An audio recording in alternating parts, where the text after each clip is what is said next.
La navigation sur le bassin rhodanien, depuis le néolithique, en fait, on a de la navigation, une grosse influence, une grosse pénétration, une voie pénétrante vers l'Europe centrale, depuis la Méditerranée.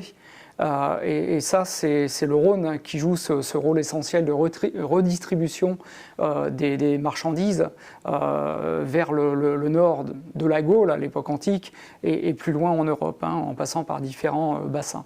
À l'époque antique, les bateaux remontent le Rhône depuis la Méditerranée. En fait, pas tout à fait. C'est-à-dire qu'on a des bateaux maritimes qui transitent, qui naviguent en côtier tout le long de la Méditerranée et qui transportent multiples marchandises. À partir d'Arles, ces bateaux maritimes sont déchargés, sont transbordés dans des barques à fond plat, des grandes barques à fond plat qu'on appelle les chalands. C'est la péniche du 19e, ce que sera la péniche du 19e, mais beaucoup plus plate, si j'ose dire, puisque on a des profondeurs de cale d'environ 1 mètre au grand maximum, contrairement aux péniches du 19e où on a 2 mètres. Donc ces grands bateaux, puisque jusqu'à présent on était plutôt avec des petites unités, donc on se munit.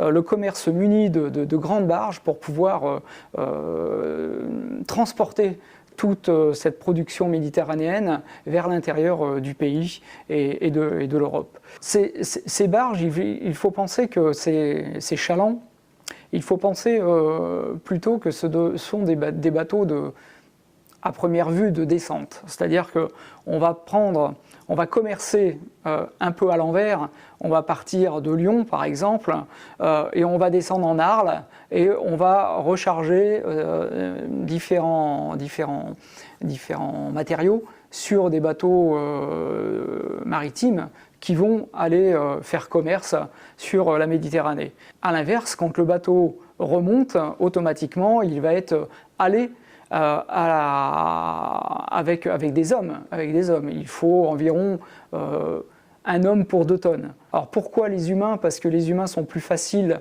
à ordonner, et pour passer dans la Vorgine de l'époque, le cheval va très mal dans la Vorgine en fait, il marche mal, voilà. Donc il s'embourbe, voilà. L'homme est plus facile et plus léger déjà, et puis il s'adapte à tout, beaucoup plus qu'un animal.